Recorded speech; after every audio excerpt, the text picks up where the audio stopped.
Hey everybody! Thank you all so much for stopping by my channel, The Magical Solution. We are live here tonight on TikTok, hi TikTok, YouTube, Twitch, and my private Facebook group, which is The Magical Solution, This Is How We Grow. So tonight we're going to be continuing on with our book, The Medium's Book, written by Allan Kardec. And we are on part 2, chapter 5, which, by the way, you guys, last video I did, I thought we were on chapter 6 because it's written in Roman numerals and I do not know how to read those, so I apologize. We were only on chapter 4. My bad. So here we go. I only get to read for about 45 minutes tonight as opposed to my usual 1 hour because I have a full moon ceremony to go to tonight and I don't want to miss it. I want to be on time, but I wanted to squeeze this in because I know you guys are absolutely loving this. So let's keep it going. So we are on part 2, chapter 5. The title of this chapter is Spontaneous Physical Manifestations. The subcategories of this chapter are noises, racket, and disturbances, the hurling of objects, the phenomenon of apparition, and a spirit's dissertation on apportation. Okay? So let's get to it. Noises, racket, and disturbances. Number 82. The phenomenon we have just dealt with are usually artificially produced. However, they sometimes occur spontaneously without the participant's will. In fact, they almost always become quite untimely. Furthermore, what excludes them from the notion that they are the effects of an imagination that has become overly excited by spiritist ideas is that they occur among persons who have never even heard of spiritism at a time when they are least expecting it. These phenomenon, which may be regarded as involving natural spiritist practice, are very important because they exclude any suspicions of contrivance. This is why we have recommended to individuals who concern themselves with spirit phenomenon that they gather all the data of this type, which they may become aware of, but especially that they carefully determine their reality through a detailed study of the circumstances so that they may assure themselves that they are not the object of a simple illusion or hoax.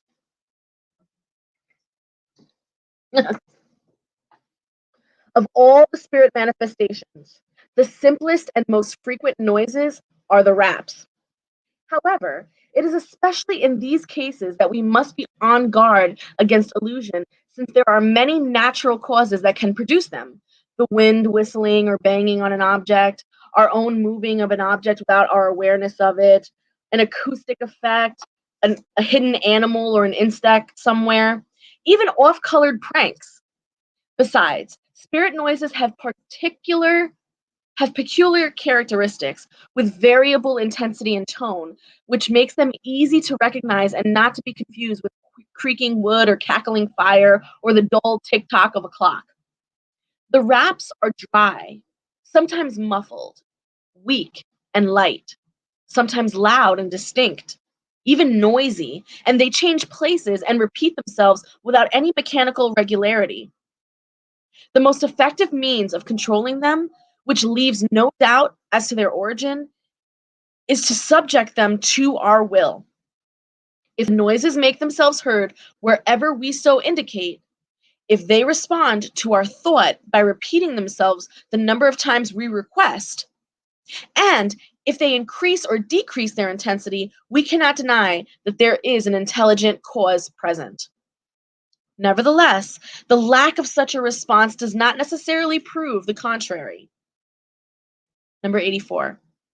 However, if after a detailed examination, we accept the fact that the noises or any other effect are real manifestations, would it then be reasonable for us to be afraid of them? Assuredly not, since these cases pose no danger. Only persons who believe that the devil is involved can be affected adversely by them, like children who fear werewolves or boogeyman. Under certain circumstances, we must agree that these manifestations take on very disagreeable proportions and persistence. Therefore, those who experience them naturally desire to get rid of them. Consequently, an explanation regarding the matter is required. Number 85. We have already stated that physical manifestations are meant to call our attention to something and to convince us that there is a superhuman power present. We have also stated that highly evolved spirits do not concern themselves directly with these manifestations and that they use less evolved spirits to produce them. Just as we use servants for our heavier tasks, highly evolved spirits do so for the purpose we have just indicated. After such purpose has been achieved, and since it is no longer needed, the manifestation ceases. One or two examples will make the matter more intelligible. Number 86. Several years ago, when I first began my study of Spiritism, I was involved with the subject one evening when I heard raps that sounded all around me for 4 consecutive hours. It was the first time that this happened. I verified that there was no identical cause involved, but at the moment, I was not able to learn any more about it. At the time, I frequently met with an excellent writing medium. So the next day, I questioned the spirit who normally communicated through him as to what had caused the raps, and the spirit answered me. It was your familiar spirit wanting to speak with you. And what did he want to say to me? You can ask him yourself because he's right here. So I asked, and he identified himself using an allegorical name. Other spirits told me afterward that he belonged to a very high order and that he had performed a very important role here on earth. He pointed out errors in my work, indicating the exact lines where I could find them. He gave me useful and wise advice and added that he would always be with me and would answer me whenever I wanted to question him. Since then, this spirit has, in fact, never left me. He has given me numerous highly valuable proofs, and his benevolent and effective intervention has helped me both with everyday life and everyday life's problems of physical life and with metaphysical ones. However, ever since that first conversation, the raps have ceased. What did he in fact want? He wanted to establish regular communication with me, but to do so, he had to alert me to his presence. Having done so, he explained his motives, and we established a regular relationship. The raps were no longer necessary. It is no longer necessary to beat a drum to awaken soldiers when they have already risen. A very similar case involved one of our friends. For quite some time, he had heard various noises around his room and would become very annoying. Having an opportunity to interview his father's spirit via a writing medium, he learned what it was that those spirits wanted. He fulfilled their request and from then on no longer heard the noises. We would point out that the person who had regular and easy means of communicating with spirits are much less subject to manifestations of this kind, which is understandable. Do you see what he's trying to say here? So if you're new to mediumship or if you're new to spirit communication, your encounters with spirit might be something that might be a little bit jarring to you because the spirit is trying to get your attention. So it might be moving an object, it might be making a noise on a desk or on a wall, it might be knocking something over. That doesn't necessarily mean you're dealing with a negative energy. It could just mean that this particular spirit is just wanting to get your attention and they have to use drastic measures to do so. But once they have it and once you establish a relationship with that spirit and you can find a form of communication with that spirit, those kinds of interventions are not needed anymore. Number 87. Spontaneous manifestations are not always limited to noises and raps. They sometimes degenerate into veritable racket and disturbances. Furniture and other objects are flipped over, various projectiles are hurled around outside the room, doors and windows are opened and closed by invisible hands, and window panes are broken. None of this can be attributed to illusion. This disorder is quite often very real, though at times it is only apparent. A racket may be heard in an adjoining room, and the crash of dinnerware as it apparently hits the floor, or logs of wood rolling around. Then, when one runs to investigate it, everything is found to be peaceful and in order. However, leave the room and the tumult starts again. Such manifestations are neither rare nor new, and there are few local chronicles that do not contain some account of this type. There is no doubt that fear has often exaggerated the facts, which have assumed gigantically ridiculous proportions when passed from one person to the next. With the help of superstition, the house in which such phenomena occur have been considered as being haunted by the devil. Hence, all the fantastic and horrifying fables of ghosts. Deception, on the other hand, has not lost the opportunity to exploit such credulity to its own profit. Even when they are reduced to reality, one may certainly understand the impression that incidents of this kind can have on weak characters. We have been predisposed to superstitious notions by education. The safest way to avoid the troubles that can arise from these incidences, because they can't be prevented, is to make the truth known. The simplest incident becomes frightening when the causes behind them are unknown. When there is finally widespread familiarity with spirits, and when those with whom they communicate no longer believe they are dealing with a legion of demons, fear will disappear completely. In Revue Espirite, many authentic occurrences of this kind have been recorded, among which are the story of the rapping spirit of Bergzogburn, whose nasty influence lasted 8 years, May, June, and July issues of the 1858 magazine. That of the spirit of Dibbelsdorf, which is the August 1858 issue.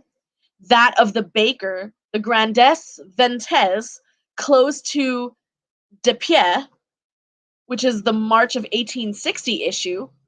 And the one of Noyes Street in Paris, the August 1860 issue. The Spirit of Cantonary, entitled Historia de un Dame, which is the February 1860 issue. The one of the manufacturer of St. Petersburg, which is the April 1860 issue, and many, many others. Manifestations of this nature often assume the character of bona fide persecution.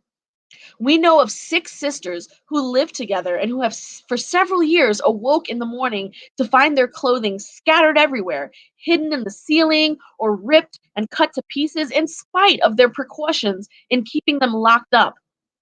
Often, persons have been lying down but perfectly awake and have seen the curtains thrown open or other covers and pillows violently snatched away. Or they have been lifted into the air and sometimes even thrown out of bed. These events are more frequent than one might think, but most victims keep quiet out of fear of being ridiculed. We know that due to these facts, some of these persons have been subjected to medical treatment for deranged individuals as though they were experiencing hallucinations, and as a result, they ended up actually losing their minds. Medicine cannot comprehend such incidents, since it will only accept material causes as fact, which has led to disastrous errors. History will someday comment on certain treatments of the 19th century in the same way it comments nowadays on certain procedures of medieval times. We perfectly accept the fact that some of these instances are the work of malice and malevolence. But since it has been sufficiently verified that they are not produced by any human, we must conclude that they are, according to some, the work of the devil, or according to others, the work of spirits. But what spirits? Highly evolved spirits, like serious and responsible human individuals, do not enjoy themselves by causing an uproar. We have often interviewed the spirits involved in this type of phenomenon about their reason for troubling someone's rest, and have found that most of them have only wanted to entertain themselves. They are frivolous spirits rather than evil, who laugh about the alarm that they cause and the futile research of their victims undertaking in trying to find out the cause of the commotion. They will often attach themselves to individuals and entertain themselves by troubling them everywhere that they go. At other times, they attach themselves to a particular place out of the pure caprice but they sometimes do so out of vengeance, as we will see. In certain cases, however, their intentions are more praiseworthy. They want to call attention to themselves and to establish communications, whether they give useful advice to the person whom they are addressing or to make a request for themselves. We have often seen them ask for prayers or the fulfillment of some obligation that they are unable to accomplish. Others, for their own peace of mind, want to mend a wrong that they have committed while still alive. It is usually a mistake to fear their presence, which may be untimely but not dangerous. Yes, you can always ask questions. I just won't be able to answer them till the end. Thank you. The desire to be free of them is understandable, but the way used is to do so usually the opposite of what should be done. When dealing with spirits who are merely entertaining themselves, the more seriously they are taken, the more persistent they become, like ordinary children who bother people even more than more impatient they become, and who frighten the timid. On the other hand, if people are simply to laugh at their antics, they would tire of them and leave their victims in peace. We know someone who, instead of being annoyed by them, urged them on, challenging them to do this or that, and that after a few days, they went away. But as we have said, there are some who act with less frivolous reasons. Therefore, it is always best to try to find out what they want. If they ask for something, their visits are sure to cease when they have been satisfied. The best way for obtaining information is to evoke them through a capable writing medium. From their responses, one can determine who they are and may act accordingly. If an unhappy spirit is involved, charity requires treating it with the attention it deserves. If it is a deceptive spirit, we may deal with it directly. If it is evil, we must pray to God to enable it to become better. In all cases, however, prayer can only bring good results.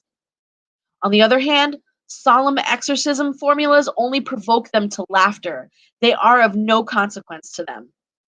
If one can communicate with them, one should distrust the burlesque or scary titles they sometimes give themselves in order to entertain themselves at the gullibility of their audience.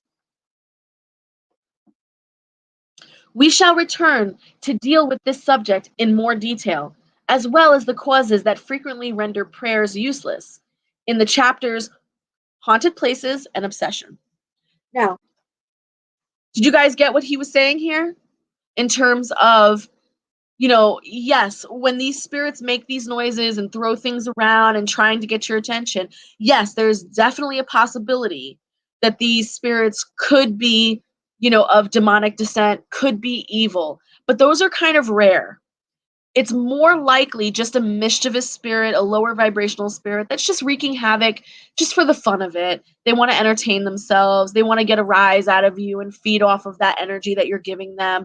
And so instead of trying to exercise your house or try to take them seriously, it's just important to sort of laugh it off, you know, dismiss them, pay it no mind, because after a while they just give up. They're just like, okay, I'm not getting a reaction, and they go. Now, overall, regardless of what kind of spirit you're dealing with, his advice is to seek a medium first, because the medium will then tell you what kind of spirit you're dealing with. If it happens to be just a low vibrational pestering spirit who wants to entertain themselves, okay, fine. But if it happens to be something more malice, that medium needs to be able to tell you that. And then there are things that you need to do in order to rid yourself of that energy. Okay? 91. Although they are produced by less evolved spirits, these phenomenons are quite often caused by spirits of a higher order for the purpose of demonstrating the existence of incorporeal beings and a power superior to that of humans. The repercussions that result from them, the very horror they can stir up, call attention to the matter and end up opening the eyes of the most incredulous, who would otherwise think it simpler to regard the phenomenon as effects of the imagination, a very convenient explanation that dispenses with searching for others. But when objects are turned over or thrown at people's heads, It would take a very complacent imagination not to see that the incidences are real. If something occurs, it obviously has a cause, and if a cool and collected observation shows the effect to be independent of any human will or material cause, and that it furthermore shows obvious signs of its own intelligence and its own free will, its most characteristic trait, people will be forced to attribute it to a concealed intelligence. But who are these mysterious beings? What is that Spiritist studies have revealed in a way that is hard to dispute, thanks to the means such as studies have provided for communicating with them? Moreover, spirit studies have also taught us how to determine what is real, false, or exaggerated about the phenomenon we have not witnessed. When a strange effect occurs, a noise, a movement, or even an apparition, the first thought that should enter our minds is that its cause is completely natural, because that is the most probable one. We must thus search for its cause with great care and not accept the intervention of spirits unless we do so judiciously. This will enable us to avoid illusion. For example, someone who receives a slap or a blow from a cane to the back without being approached by anyone, as this has happened before, could no doubt the presence of an invisible being. We must caution ourselves against reports that can be considered to be more or less exaggerated, and also against our own impressions, so that we do not attribute an unseen origin to everything we find unexplainable. There are many simple and natural causes that can produce effects that appear quite strange at first glance. And it would obviously be superstitious to see spirits everywhere, occupied with overturning furniture, breaking windows, and causing all sorts of domestic disturbances that may more reasonably be attributed to our own carelessness. We are now on the subject of the hurling of objects. 92. The explanation of how inert objects are moved naturally applies to all spontaneous effects we have just dealt with. Although they are louder than raps within a table, noises have the same cause.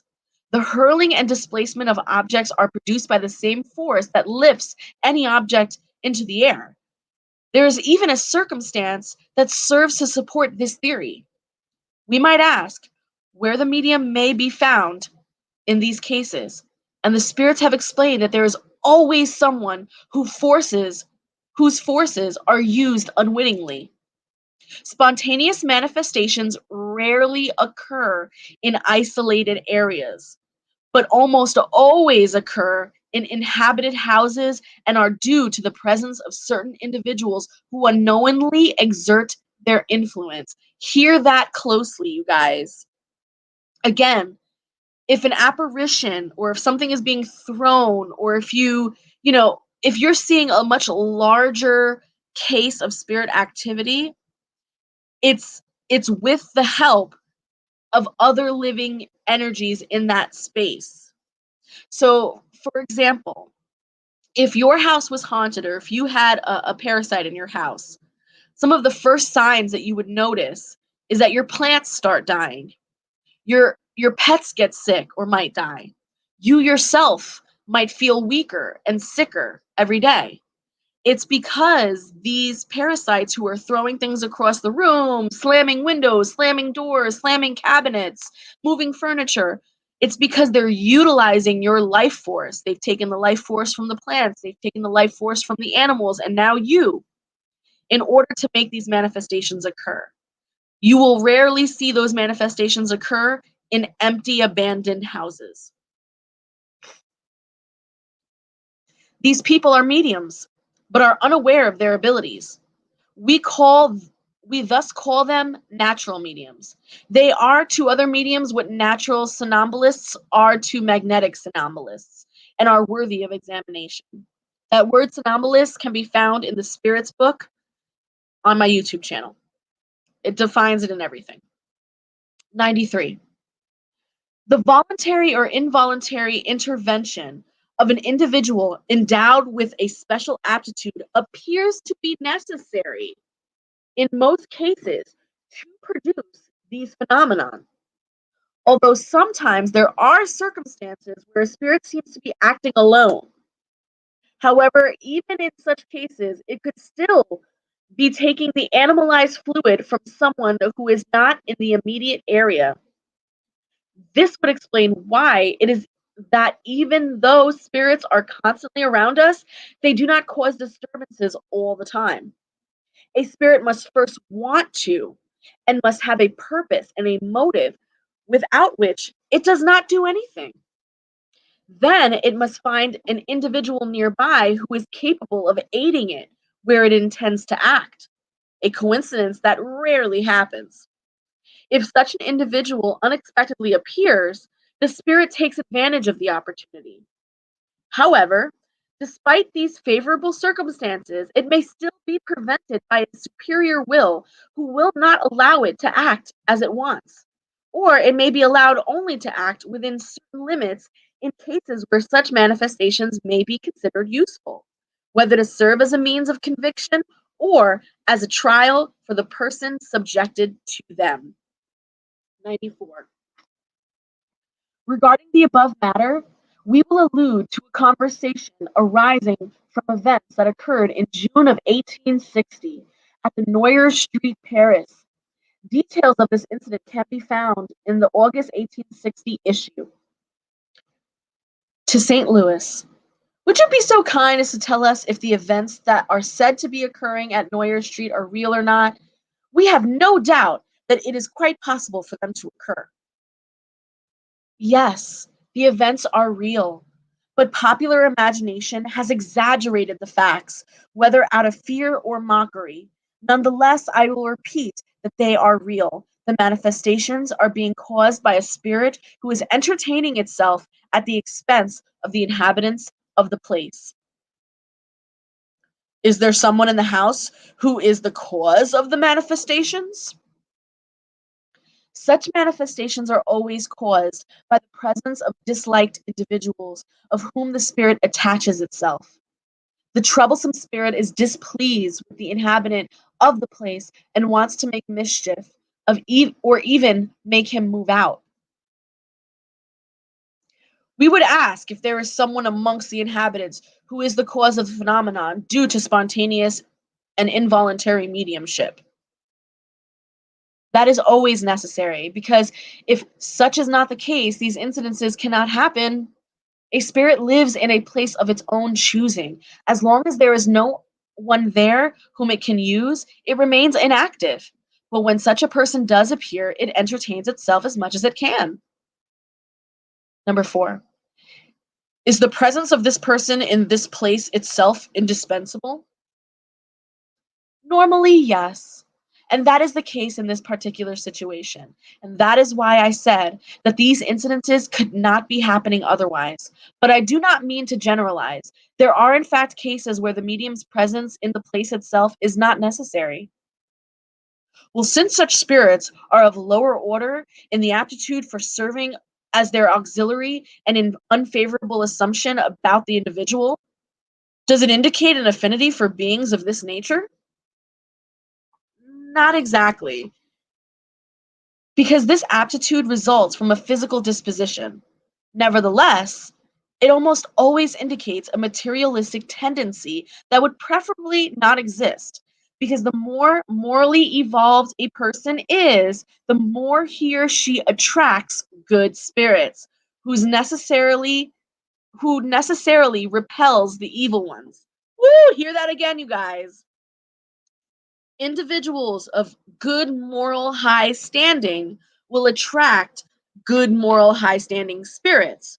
And by that very nature, those spirits will repel lower vibrational, low moral standing spirits just by their very nature. So people of this nature don't really encounter these kinds of energies.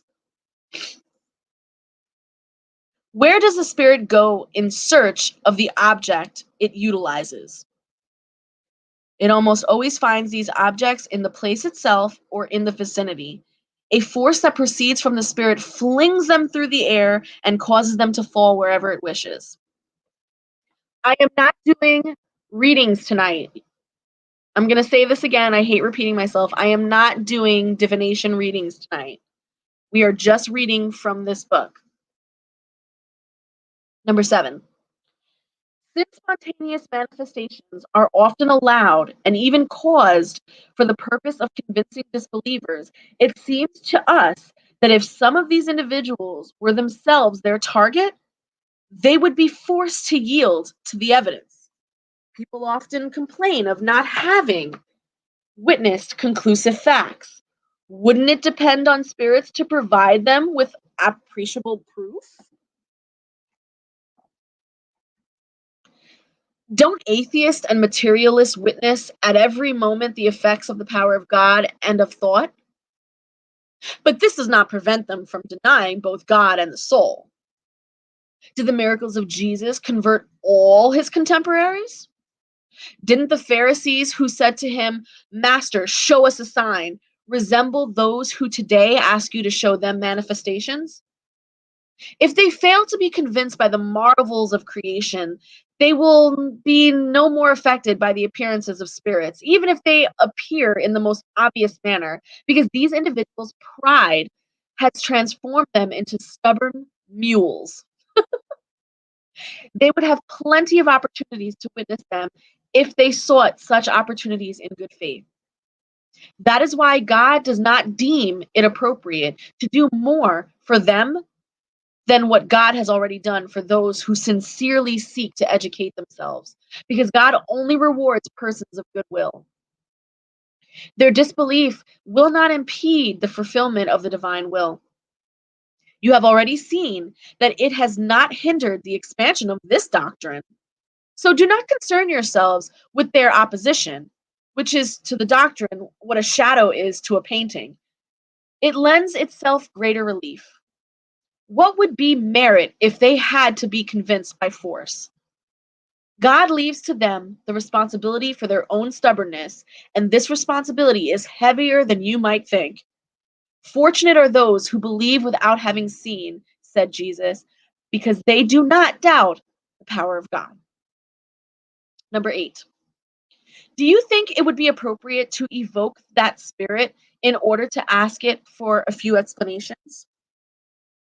Evoke if you want to, but it is of low order and its answers will be quite insignificant.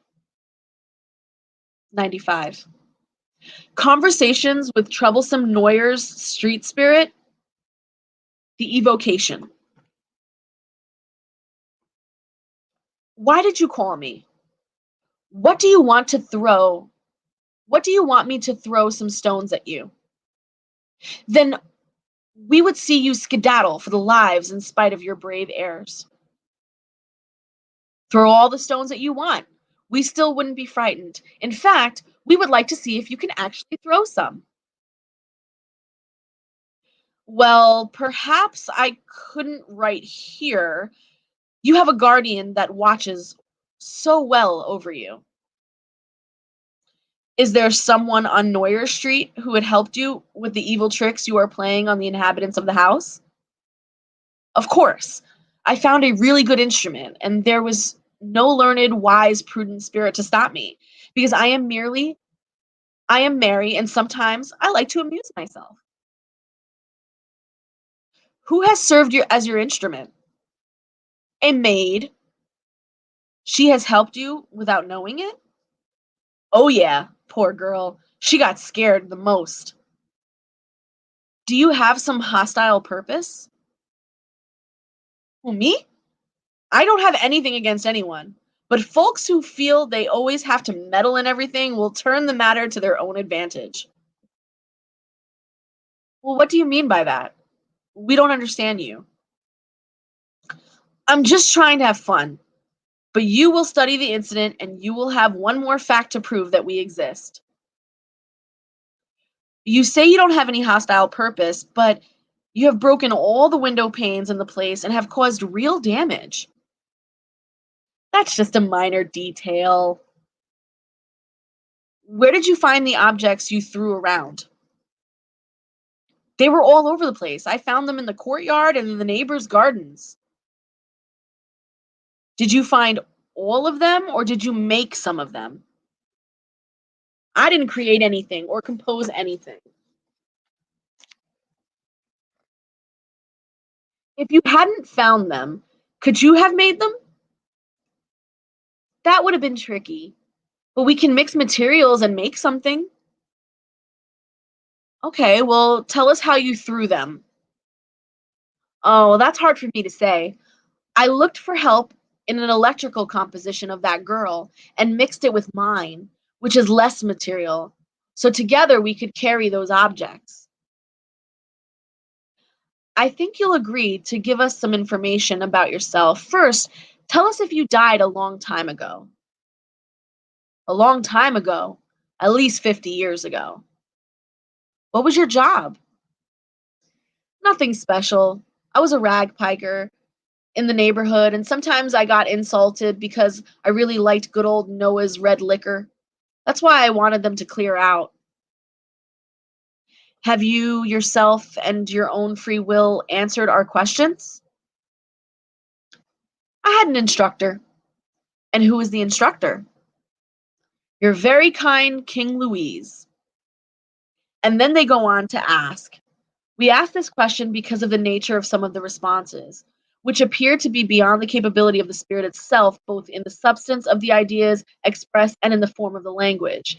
It is nothing extraordinary that he had been aided by a more enlightened spirit who wanted to take advantage of the opportunity to instruct us. This is a common occurrence, but a notably particularity in this case is that the other spirit's influence was made apparent in the handwriting itself. In the answers in which St. Louis interfered, the handwriting was more regular and flowy, while in the answers of the ragpiker, it was angular, rough, irregular, and even barely legible, revealing a very different character.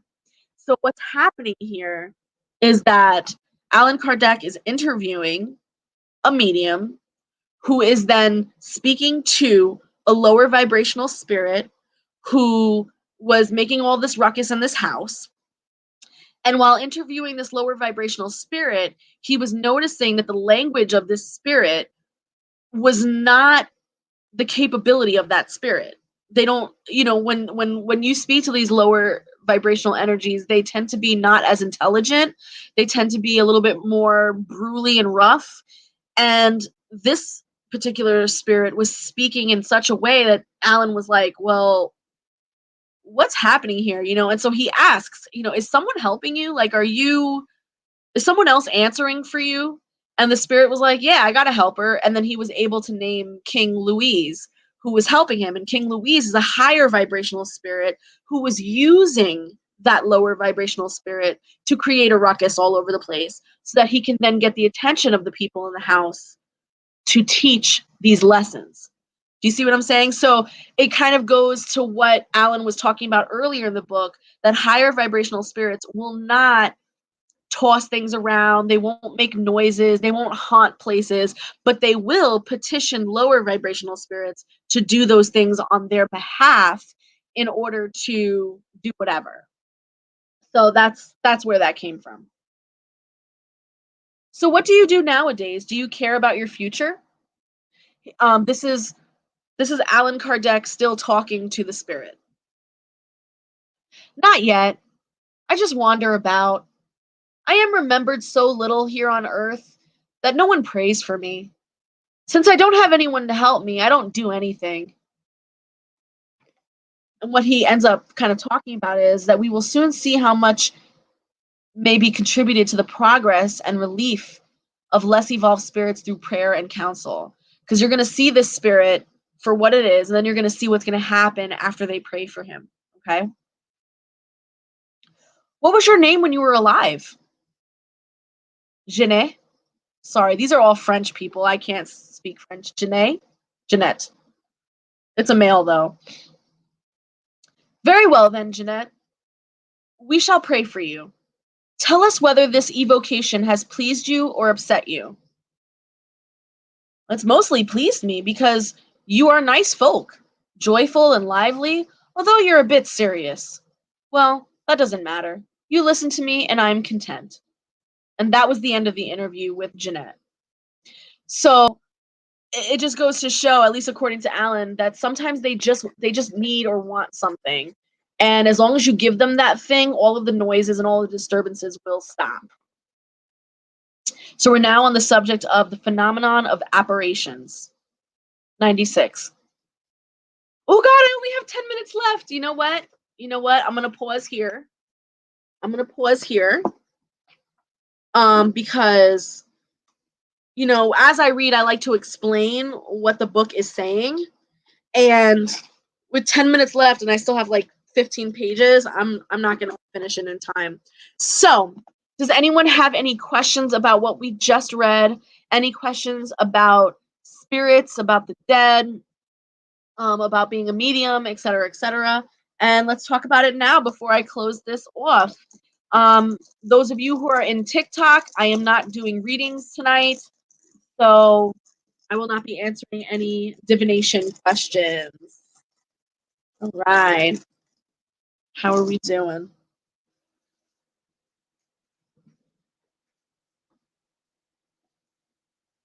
I am not doing divination. I'm not doing mediumship. I'm talking about, do you have any questions about the book? Do you have any questions about spirit? Philosophical questions, things like that.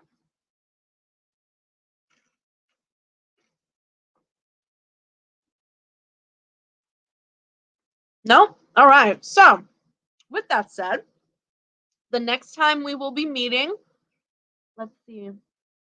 Let's aim for Thursday.